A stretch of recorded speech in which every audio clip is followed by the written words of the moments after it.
Hello and welcome to another edition of SouthCoast End Zone. I'm Tim Weisberg. I'm Laurie Loss. We are here to talk with you about all the area high school football action, both the week that was and the week that will be. And now we're in the thick of October now. This is the second week of October. Yeah. Games. It's starting to get chilly out, although Friday night was pretty warm. And this Friday night's not really going to be that warm. It's supposed to be like No. 35 degrees out. So that should feel like football weather. I'm glad I have my Under Armour to wear. There you go. And what's funny is, she yells like Ray Lewis when she puts it on too. She's like, "We must protect this house." So it's It depends on where I'm at. I don't yell that, when I'm too far away from the area. Were you yelling a lot of things at Fairhaven last week? Because you have to yell from that press box. Well, yeah, it was a little tight quarters in the press box last week at Fairhaven. We had the radio station was there, I was there. They had the official was up there, and then an announcer. So it's a very small area, so we had to squeeze in pretty tight. So yeah, you make a lot of friends in the Fairhaven High press box real quick. Yeah. And of course you got to use the ladder to get up and down. So yeah, not so bad for you, but when you're lugging all that radio equipment up there, it's not so easy. Hey, I lug up a bag and a clipboard. So what would John Darling say about that? I think he'd say, "Wah." I'm not complaining. So Well, it was a nice night. It was an exciting game, good game. It was a really good game from what I heard, and I was following along with all your tweets and. Yeah. It was, I think it surprised a lot of people the way the first half took place. There wasn't a lot of scoring. Both teams just really couldn't find the end zone. And then, it took a turnover to lead to the first score for Wareham. And then Darian Fernandez after that just kind of ran wild. So right now, Wareham and Dighton-Rehoboth are still the only undefeated teams in the South Coast Conference. So that was a huge win for the Vikings last week. And when do they meet? How many weeks away is that? Oh, you're going to ask me a question I don't even know off the top of my head. That's okay. I'm assuming While you're talking later, I know it's not this week, so it'll be, probably later in the season. I think they usually meet, I don't know if it's around 7 or 8, but sometimes they move it around. Yeah. Different seasons they, have an opponent earlier or later, so that it's not always, you can't always say, okay, it's not like Thanksgiving. I know DR is one of those teams though, that they want to push them off as long as they can. Yeah. So they have a better sense of what their team is before they face them. But why don't we kick off with this week's 1st and 10? Okay, sounds good. 1st and 10. Number 10, Billy Pyers caught a 46-yard touchdown pass from Jared Antle for Fairhaven's lone score in a 20-7 loss to Wareham. The 2 touchdowns by Apponequet's Matt Michael in last week's win over Bourne mark the 3rd time in 5 games the sophomore has found the end zone twice. He now has 7 touchdowns on the season to lead the Lakers. GMB Votex Trevor Menya recorded 6 carries for 43 yards and a touchdown while also catching a pair of passes for 33 yards and a score. That's number 8. Number 7 is Nolan Bergeron led Old Rochester past Case last week with 113 rushing yards, including touchdowns of 8 and 62 yards. Number 6, Dartmouth's Nick Simonetti returned a kickoff 83 yards for a touchdown with 24 seconds left in the first half to give the Indians a 21-18 advantage over undefeated Somerset Berkeley. Number 5, Old Rochester's Richie Phillips intercepted a pass from Case quarterback Corey Andre near midfield and raced 48 yards to pay dirt. It was the 2nd straight game that Phillips managed to score points on defense. Number 4, facing a 19-7 deficit, New Bedford's Felix Plant returned the squib kick all the way down to the Red Raider 10, and on second down and 7, Mike Raposa connected with Mike LaJoy for their second scoring strike of the game. Number 3, in a scoreless game, Elias Tobiah gave Wareham momentum when he intercepted a pass and returned it to the Fairhaven 10, setting up the first of Darian Fernandez's 3 touchdown runs in the game. Number 2, with a 20-0 win over Seekonk, the GMB Votex Bears captured their first win over the Warriors since 2005, their first road win in 4 years, and their first South Coast Conference victory of this season. Number 1, Darian Fernandez scored all 3 of Wareham's touchdowns, 2 on tackle-breaking runs of 23 and 59 yards. He finished with 15 rushes for 143 yards. He also scored in a 2-point conversion. With Wareham's win coupled with Bourne's loss, Wareham and Dighton-Rehoboth remain the only 2 undefeated teams in conference play. And while you were reading the first and 10, I consulted my sources. Yes. South Coast Varsity. And I found out that the DR Wareham game, the Falcons will visit the Vikings on November 2nd. Okay. So that's probably around week 8. Yeah, it's just Week a few 9? weeks away, Yeah. actually. So, and that's going to be a heck of a battle. And I have to say, SouthCoastVarsity.com is the place I go Yep. to find out all things, not just high school football, but high school sports across the South Coast region. Yes. And I also follow along at Twitter at SC_varsity, which if you're not following along on a Friday, even if you're at the game that we're tweeting from, we try to tweet from as many as we can. Yes. Even if you're at the game, you're going to get inside stuff on Twitter like you wouldn't believe. I know a lot of NFL fans who follow along on Yeah. Twitter feeds during NFL games. Same thing with the high school stuff. Well, let me just tell you, this week I had some technical difficulties. Not only did I lose reception at Fairhaven in the first half, I had been tweeting so much before the game that my battery was dead at halftime. So I had to run out into the parking lot, turn on my car, and charge my phone for like a quick 10 minutes to come back so I could tweet during the game. So if you didn't see me... multiple phones to cover some of these games. Yeah, if you didn't see me at halftime in the press box, that's because I was in my car charging my phone so that I would have, enough battery life to get through the second half. And can we just say, high schools, can you get some Wi-Fi out there? Really? Yeah, it's a little tricky. Sometimes I'm We need it. leaning out of the press box. I'm putting my arm up this way, that way, doing all different. If you see me doing all kinds of funny things, that's usually because I'm trying to find reception Now, on my phone. I know Spillane Field in Wareham has Wi-Fi. I don't know if it's on during football games, but I know they have it for the Gateman games. Yeah. So maybe some other schools can follow that lead and help us out, because we want to give you the best coverage that we can. Yeah, and we did have some people that were tweeting us live during the game, which was pretty exciting. I know some of the cheerleaders sent us some tweets, and some of the fans too at the Fairhaven game. So that was kind of neat to get a little bit of interaction as the game was going on. And the good part about it too is a lot of the other athletes from the other sports are tweeting you what their results are. Yep. So that while you're at the football game, you can get those results and then you can share them with people. Yep. Because once they see that you've got the press pass on, they'll say, "Hey, you don't happen to know who won the field hockey game, do you?" And by tweeting us all the results, then we know. Yep. So at SC_varsity, that's the place to let us know everything and to interact with us. Send us your pictures, your videos. Record a little video where you're talking trash. As long as you keep it clean, we'll retweet it. Yep. And you can also put it all up on Facebook too at SouthCoastVarsity.com on Facebook. I know one thing the last couple weeks that we've been getting into is actually tweeting, questions of who's going to win this week's game between so-and-so and so-and-so, respond. And we've actually been getting a lot of responses back. And a couple times I did look to those responses to help me determine who I was going to pick for a couple of games.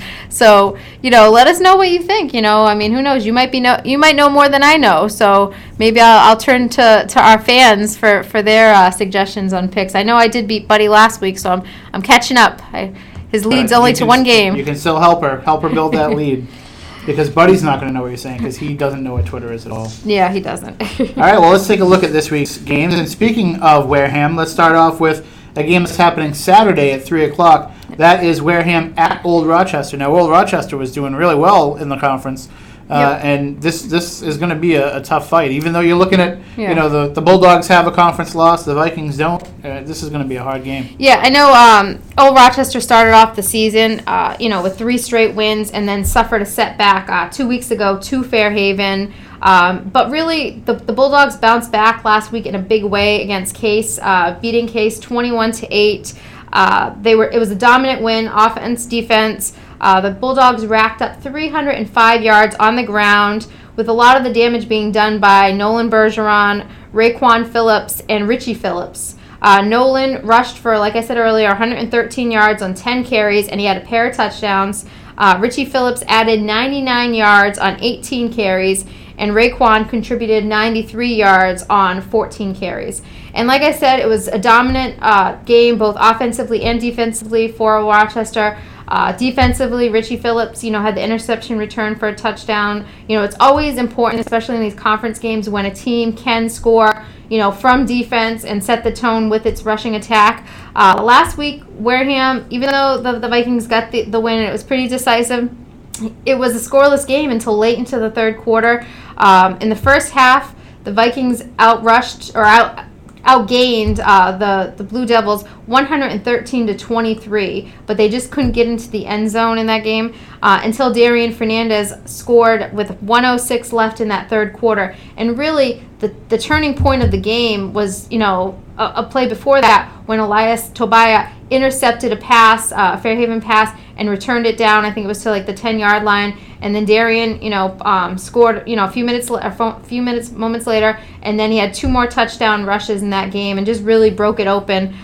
So I'm assuming, the Vikings are going to want to get on track a little bit earlier, especially against Old Rochester, a team that is 2-1 in the conference, 4-1 overall.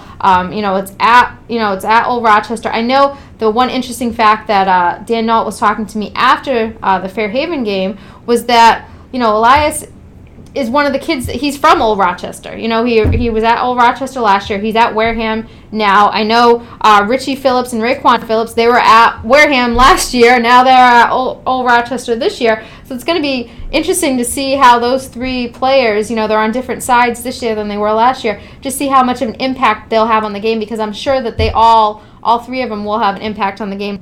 And this could be a game that, Wareham can't really look past. I know we just talked about Dighton-Rehoboth being on the schedule not too far from now, but you got to keep going if you want that game against Dighton-Rehoboth to really mean something, in November. But it should be an exciting game, and they did move it to Saturday at 3 o'clock. It was originally scheduled for Friday night. So if you don't have anything going on Saturday afternoon, head to Rochester and check out the game. I might be free. So are you going to go to the game? I may. I don't know. We have soccer in the morning, and I have Spooky South Coast at night, but maybe I have a few hours off in between. I have to check with my wife. Yeah, check with your wife first. But, you can always tell her you're doing research for the end zone. Well, who's covering that game? Do we know? Right now, it looks like Andrew's going to be at that game. So. Well, I can help him out. I can tweet some stuff for him. I can take some video for him. Maybe I will. Okay. We'll see. No promises. Saturday's usually my day off, so. All right. So that's, again, as you said, Wareham at Old Rochester at 3 o'clock. And I think you're going to find a majority of SEC fans from all over are going to try to make that game for sure, because they're going to want to see both of these teams. Yeah, well, and really, it's all of the other SEC teams that we cover in the area are playing Friday night, so it's. It's 3 o'clock. If you are having practice Saturday morning, it's early. It's late enough that you can have practice and get out to the game. And I think you're going to see some of these teams en masse. Yeah. I'm looking at the schedule real quick. Do we know when DR is playing? Are they playing Friday night? No, I don't know. I don't know when they're playing. I'm assuming it's probably Friday night. Might see some Falcon sweatshirts out there in the crowd for that game. All right. Well, let's take a look at our next game. That would be Fairhaven at Seekonk. That's Friday night at 7 o'clock. And the Blue Devils are looking to rebound after last week's loss. And they've got the talent, that's for sure. And Seekonk is going to be, a good team for them to face this week. Yeah, Seekonk has started off the season 5 straight losses. The Warriors have been outscored 113-31 in those first 5 games. And that is including a 20-0 loss last week to G&B Voc Tech. The most the Warriors have scored this year in a game is 12 points, and that was 3 weeks ago against Bourne. Last week, Voc Tech's defense held the Warriors to just 120 yards of total offense while forcing 3 turnovers. Seekonk quarterback Ben Sawyer completed 6 of 18 passes for 37 yards. So this kid is throwing the ball a lot. He is completing, a third of his throws. 37 yards isn't much. It's really, for Fairhaven, this is kind of one of those games that you don't really want to look past Seekonk because, the Warriors are undefeated. But it's a game where let's get some of that confidence back. Let's get back on track after the loss to Wareham and just really get ready for the rest of the schedule because there's a lot of season left. I know the Blue Devils do have 2 losses in the conference, which makes it tough when you have Wareham and Dighton-Rehoboth undefeated in the conference, and then teams like Apponequet and Bourne and Old Rochester with 1 loss. So things could shake up depending on how the season plays out. But I really see Fairhaven jumping out to a big lead in this game and just kind of cruising. Last week, Fairhaven was held to just 23 yards of total offense in the first half and only 32 in the third quarter. A bright spot for the Blue Devils last week was the play of Billy Pyers. He caught a 46-yard touchdown pass from Jared Antel. He also had a 55-yard touchdown scamper brought back on a penalty away from the ball. Really, last week, penalties cost Fairhaven. Every time it seemed like the Blue Devils were gaining yards, were moving the chains, there was a penalty. After the game, Rudy Bulger kept saying, that yellow hanky kept, being tossed on the ground, and every time they did something good, there was a yellow hanky. And really, penalties are going to be something that Fairhaven is going to have to really limit in, the rest of the season. And, this week against, a Seekonk team that has struggled, I don't see why not, Fairhaven getting on track, offensively and defensively. And last week, Billy Pyers had 3 catches for 81 yards. So, he did have some plays there, but, rushing the ball, Kobe Edwards had 6 rushes, 17 yards. So the ground game really wasn't there. And it's surprising because a week earlier, against Old Rochester, the Blue Devils just ran wild in that rainstorm. So, it's kind of been like, all right, let's see if... Also, if you're getting those yellow hankies, they're putting you far back, and then you kind of have to throw. Yeah, so, it's tough to see because, Fairhaven has the athletes to make the big plays. These kids, it's unbelievable watching them because they have that potential, but then, like a penalty will happen or a turnover or something. It just seems like there's been those little mistakes that, you don't expect from a veteran team. I think Rudy's going to make sure that stuff's cleared up heading into this week's game. So that is Fairhaven at Seekonk, 7 o'clock on Friday. Our next game is also a Friday game, but it's an afternoon tilt. Case at Greater New Bedford Voc Tech. And what a better place to be on a Friday afternoon than Voc Tech. And it's a 4 o'clock game because if it was a 5 o'clock game, you can't get near the school. Yeah. Because all the traffic down that way. But 4 o'clock, perfect. Yep. And going into this game, it's, Voc Tech's kind of year in and year out always wanted to, be around 500 in the conference. Mm-hmm. And right now, if Voc Tech can beat Case, which is possible, the Bears they'll improve to 2-2 in the conference, which is great, considering that they did lose, a couple games in a row, after starting the year with a win over Bristol Plymouth. And really, this could be, if Voc Tech beats Case, which is definitely possible because the Cardinals are 1-4 and 0-4 in the South Coast Conference, then they'll have won their 3rd straight game. So, this is, a nice little run for the Bears. Last week, Voc Tech put together a dominant performance against Seekonk and earned that 20-0 win on the road. It was their first win over Seekonk since 2005, first road win in 4 years, and first South Coast Conference win of the season. Trevor Menya, he had 43 rushing yards and a touchdown. He also caught a pair of passes, and one of them was for a score. Corey Pont led the ground attack with 13 carries for 68 yards, and Sean Aldrich rushed for 34 yards on 9 carries. And so it's not just one guy getting the job done for Voc Tech. They have multiple options. The numbers aren't gaudy, but they are. They're getting the job done. They're taking advantage of all their opportunities the past 2 weeks.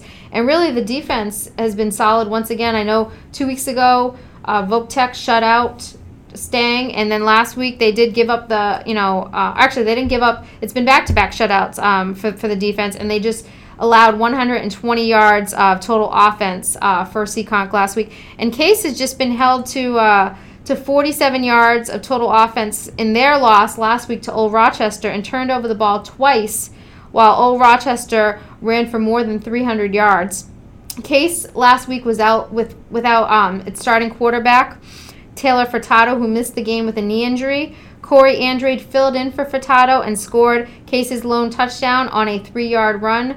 So I really feel like if Case, can't get Furtado back, it's not to say, it'll be a big win for Voc Tech, but three straight wins for Voc Tech, on a season where, Coach Chuck Galaire said, we're hoping to finish middle of the pack. That's a good start to the season for the Bears, and that they've gotten the job done, like I said, by committee on offense with its ground attack, and then defense. There's a bunch of different guys that have been stepping up. I know Derek Lewis has had a couple big games, some sacks, and I think a strip of the ball 2 weeks ago. So there's a lot of different guys making plays and really stepping up, and I wouldn't be surprised if the Bears get 3 straight wins. Especially those big plays become contagious. Yeah. then all of a sudden every kid wants to make one. Yeah. So That is true. So that is Case at Voc-Tech. That'll be 4 o'clock on Friday. Another 4 p.m. Friday game is Durfee at Apponequet. And that's good because I can tell you mosquitoes are a problem in Lakeville, that's for sure. So that'll be a pretty good game. I mean, I know that sometimes Durfee's up, sometimes they're down, but it's always a good battle between them and Apponequet because there's a lot of connections between those teams. Yep. And, I mean, and it's not, Durfee's in the Big Three. Apponequet's in the South Coast Conference. But a lot of times, I mean, this game it's become, I think, a pretty good rivalry the last few years. They've been playing each other. It seems like Apponequet's had the edge in recent years. And this should be, once again, a great game for the Lakers, especially, after last week's performance against Bourne, where I picked Apponequet to lose that game because, Bourne had been doing so well to start the season, and I really didn't know if the Lakers could match Bourne, and they did more than... They did more than match Bourne. In fact, Apponequet rushed for 230 yards on the ground, and 3 different players had 50 or more yards. Matt Michael led the way with 73 yards on 17 carries, while Troy Nanfelt chipped in with 72 yards on 12 carries. Weston Cohen added 55 yards on 8 carries. And the Lakers scored on 5 of their first 6 possessions, including all 3 in the first half, to jump out to a 21-0 halftime lead. And the defense really kept Bourne in check, too. I know the Canalmen had been, pretty much, dominating their competition with their ground attack, and they just had the 1 touchdown in the game. And Durfee is coming off a bye week, a much-needed bye week, shall I say that, after opening the season with 4 straight losses. The Hilltoppers have lost their first 4 games by a combined 157-39. Their biggest offensive output came 2 weeks ago in a 34-20 loss to Taunton. In their 3 other games, the Hilltoppers have managed to score just once in each of those contests. And Raheem Barzini has scored 3 of Durfee's 6 touchdowns this season. So really, the Apponequet defense, if they can shut down Raheem, they could pitch a shutout this week. And really with that ground attack, kind of ball control, type of offense that Apponequet does run, I don't see why Apponequet wouldn't come out with its 3rd straight win this week. So it's Durfee at Apponequet, 4 o'clock on Friday, and finally, not finally. There's another. I'm trying to segue here from Friday to Saturday games already, but we also have Barnstable at Dartmouth at 7 p.m. On Friday night. And this is not going to be easy for an Indians team that's been struggling. Well, we're sitting here saying that the Indians are struggling. They've lost their last 4 games, but if you look at last week's loss to Somerset Berkeley, I mean, the Indians played inspired football. They lost 32-29. They were leading going into the second half. They had a chance to take, to score late, and they ended up, not being able to capitalize. And I mean, really, even though they've lost 4 straight, Dartmouth is playing a lot better than it had been playing a few weeks ago. I know they started off the season with the win over Stang, and then they've been facing tough competition. BC High, Somerset Berkeley, King Philip. I mean, these are all top teams, and Attleboro too. Can't forget Attleboro. But really, last week the star of the show was Nick Simonetti. He returned a kickoff return for a touchdown. He also caught a half-pack option pass for another score, but it really wasn't enough against Somerset Berkeley, which is undefeated. The Indians got off to a quick start, building a 14-0 first quarter lead on touchdown runs by junior quarterback Dalton Soares and junior running back Tim Smith, and a pair of extra points by Soares. And really, I mean, it was a dogfight. It was back and forth. I was actually at Fairhaven at the time, and I was following it on Twitter because, I wasn't at the game, the Dartmouth game, and it was neat to kind of see, okay, Dartmouth's leading, okay, Somerset's come back, and it was really an exciting game. I know it was a tough loss, but those kind of games are what gets Dartmouth better for conference play. OCL opener, Friday night at Dartmouth High against Barnstable. I mean, the season, not to say the season comes down to this, but if those losses that have built up the last 4 weeks lead to a win over top-ranked, Barnstable's ranked number 1 in the state. I mean, by ESPN Boston, by the Boston Herald, the Boston Globe, everybody's, ranking this team either 1 or 2 in the state. Mm-hmm. And if these losses for Dartmouth lead to, a win over Barnstable, I mean, everyone's going to forget the last few weeks for Dartmouth. But Barnstable last week, I really think showed that it can be beaten. Even though it beat New Bedford 19-14. Had trouble against New Bedford's blitzing defense. Even though Nick Peabody threw 3 touchdown passes, I mean, this kid was scrambling all game. He was on his back. New Bedford really did an amazing job.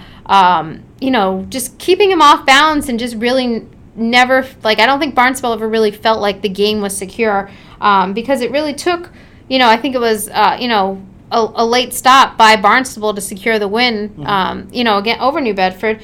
And like I said, Peabody is the man. He's the man at Barnstable. He threw 3 touchdown passes, 34 yards, 95 yards, and 59 yards. Wow. He was 12 of 27 for 300 yards. He did have 1 interception. And really, that he's got multiple guys that he can go to throw the ball, so there's not just one guy that he targets all the time.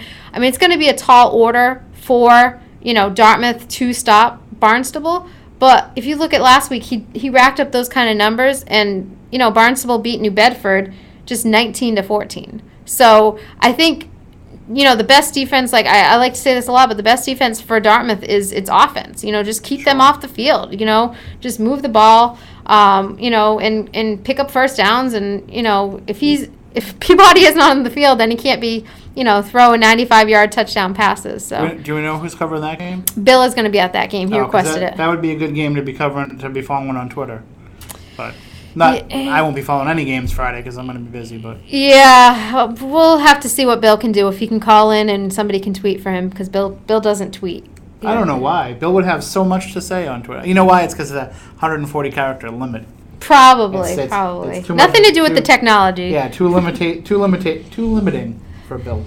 All right, that is Barnstable at Dartmouth at 7 o'clock on Friday. And our final Friday game is New Bedford at Rogers School, 7 p.m. Where is Rogers School? That's not the George Rogers School, is it? No, it's in Newport, Rhode Island, or somewhere Middletown. So I actually had to do extra research this week to look up Rogers School because there wasn't a heck of a lot to find on Rogers School locally. But last week, Rogers School is 2-3. Last week they defeated Shea, which is a team ranked 15th in the state's high school media poll. And they beat them 35-7. Rogers jumped out to a 21-0 lead in the first quarter against Shea. Corey Jones scored 2 rushing touchdowns, while Kurwan Bozic, I don't know if I'm saying the kid's name right, I don't think he says it right. He had 3 touchdown passes. After scoring just 27 combined points in their first 2 games, Rogers School has scored 35 and 34 respectively in their last 2 weeks, leading to 2 straight wins. So this is a team that's playing well as of late after opening the season with 3 straight losses. As I was saying earlier, New Bedford hung with top-ranked Barnstable pretty much for the entire game thanks to its blitzing defense, but turned over the ball late on an interception with the opportunity to win the game. The Whalers were led offensively by Mike Raposa, who had 17 carries for 78 yards. He also hooked up with Mike LaJoy for 2 touchdown passes in that game. So I know it was inspired football for New Bedford last week against Barnstable. I know there's a lot of hype going around Barnstable, and New Bedford had been coming off back-to-back. I think it was 42-14 losses to Bridgewater Raynham and Duxbury. So even though the Whalers didn't get the victory last week, you can kind of chalk it up as a moral victory. The way the defense played, the offense played, and it was an exciting game. I was trying to find it on Twitter, and follow it along. But, I don't really know too much about Rogers other than what, I found online. But I see this as a week where the Whalers can kind of get back, get in the win column again, kind of get back on track before the Big 3 opens up in a couple weeks, so. And I'm not sure. I'd have to check the IMDb credits for this, but I think that counts as a guest appearance by Buddy Thomas. Oh, really? Did he pop in? He walked by. He didn't pay any attention to what we were doing because he was afraid. I thought he was going to have a bag over his head since I beat him this week. Maybe. He was afraid we were going to invite him in. He doesn't have any new material to pick on you with. All right, so that is New Bedford at Rogers School at 7 p.m. on Friday. Now our last 2 games are both Saturday games, and the first of which is Somerset at Bishop Stang at 1 p.m. And I don't know what to say about the Spartans. Yeah, I mean, this is a big game for Stang. This is their EAC opener. They're 0-5. So really, this is the start of a new season. Mm-hmm. But the problem with Bishop Stang is they've had some turnovers in recent weeks, and they really haven't got a lot done on offense. Usually in the first half, they fall behind early, and then the second half they finally start to move the chains. And the way their offense is, unless they break a big play. It's kind of one of those grinding, picking up 3 yards, picking up 4 yards. It's a slow attack. I saw it 2 weeks ago against Voc Tech. I think it took, 9 minutes for them to go 70 or 80 yards, and then they ended up, not getting in the end zone. They were stopped on 4th and goal. And that was the same case last week, in the loss to Dighton Rehoboth. After having 2 turnovers in the first half to DR, and falling behind 20-0, in the first half, Stang finally did get on the scoreboard in the second half.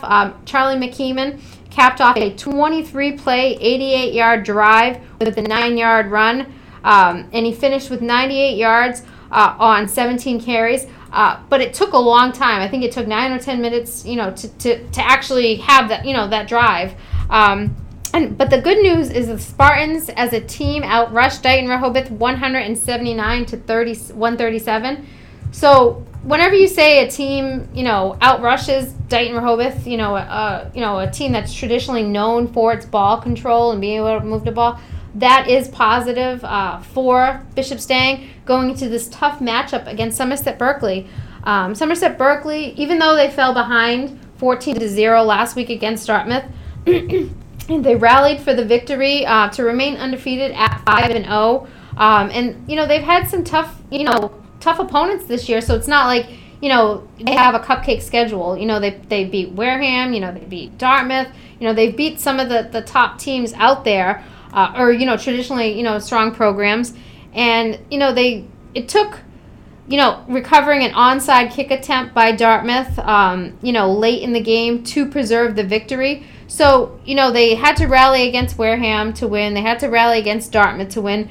So, Somerset Berkeley is being tested as of late, but I just think they have too many weapons, and they're averaging 35.8 points per game on offense while only giving up an average of 11.6 points per game on, for defense. So, I see it as being a tough game for Stang to come out with a victory, but at the same time, you got to start to set those goals of, okay, let's only hold them to, a certain number of touchdowns, kind of have those inner game goals, to really, move forward for the rest of the schedule. So.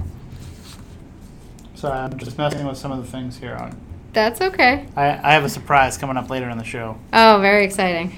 I've come up with a new feature right now as we speak. All right, so that is Somerset at Bishop Stang at 1 o'clock on Saturday. Mm-hmm. And then our final game of the week is Holbrook at Old Colony at 2 p.m. on Saturday. And I know that Holbrook is always a tough game. Yeah, Holbrook has won its first 3. It's only played 3 games to date, but it's been 3 wins for Holbrook.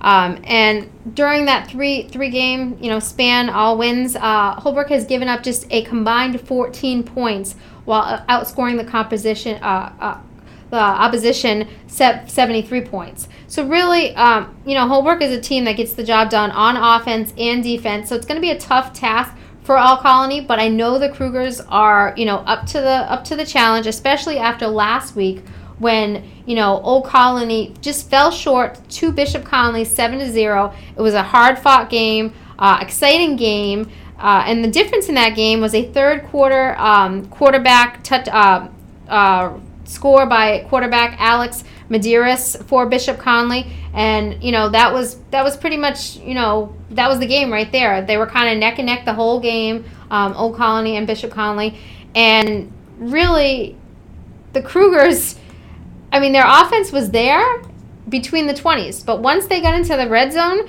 they just could not score. They reached the Bishop Connolly 20-yard line 3 times in the second half, but couldn't come away with any points. So this week against Holbrook, Old Colony is going to have to, do a little bit better in the red zone. I know Bishop Connolly did outgain Old Colony won, or actually 210 to 207 in total yards, but both teams did have a turnover.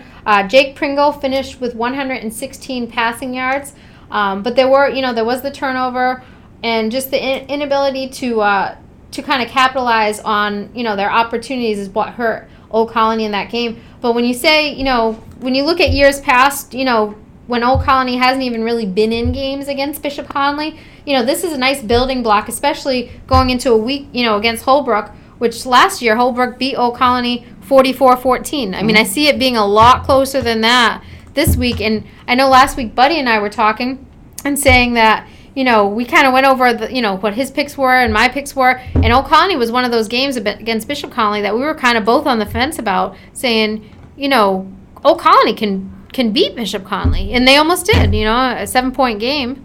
So the Cougars are playing some pretty good football. They just need to score once they get in the red zone. All right, so let's take a quick rundown of the schedule again. Friday's games: Durfee at Apponequet, 4 p.m. Case at Voc Tech, 4 p.m. Fairhaven at Seekonk, 7 p.m. New Bedford at Rogers School, 7 p.m. and Barnstable at Dartmouth at 7 p.m. And then on Saturday, 1 o'clock game, Somerset at Bishop Stang and Holbrook at Old Colony. And then 3 o'clock, Wareham at Old Rochester. So try to get out to as many of those games as you can, because we will. And if you can't, you can follow along with all the stuff that's happening on Twitter at SC_varsity. And I just came up with a new feature while we were talking. Okay. I think I messed up and accidentally pushed the graphic onto the air. Oh, really? Ahead of time, so I might have spoiled the surprise for the viewers, but I don't think Laurie was paying attention. No, I just kept kind of looking over in the corner of my eye, being like, "Are you paying attention to what I'm saying here?" Not really. No, I'm usually running this tech stuff, so I'm not really paying attention. But what we're going to do is we're going to have the Twitter question of the week, where we can ask something where people can tweet us. And so our Twitter question of the week for this week is, what costume should we wear for our Halloween week episode? So you can tweet us at SC_varsity, and you can hashtag it SC End Zone, and let us know what costumes you think we could wear. Because if you don't tell us what to wear, we're not exactly sure what we could do. There may be the possibility that we just end up having to wear some masks.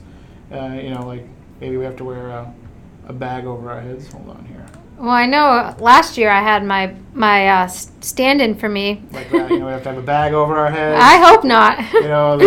That might be Buddy. Buddy might be wearing that after this week. We could dress as vampires. Well, I had the blonde wig last year, and that didn't go over too well. You could be the guy from Scream. Real quick, let's just give us, there we go. That's the New Bedford Sea Captain right there. Say, "Arr, go Whalers." Okay, now I got to figure out how to turn these off, because we want to make sure that we end the show without. Very interesting. All right, so there we go. That about does it for this week's episode of SouthCoast End Zone. I'm glad I was able to play with that, because That's I'm always exciting. looking at it and I'm like, what does all this stuff do? Now I know. All right, so again, tweet us at SC_varsity. Let us know what we should wear for our Halloween episode, but also give us your thoughts all week long, both from the games, before the games, after the games. Share this episode with all your friends. I really want to hear people talking some smack about what we're saying. Yep. Get back at us. Let us know what you think. We'll be here all week long. We'll be waiting for it. And until next week, we will see you under the lights. And in the end zone.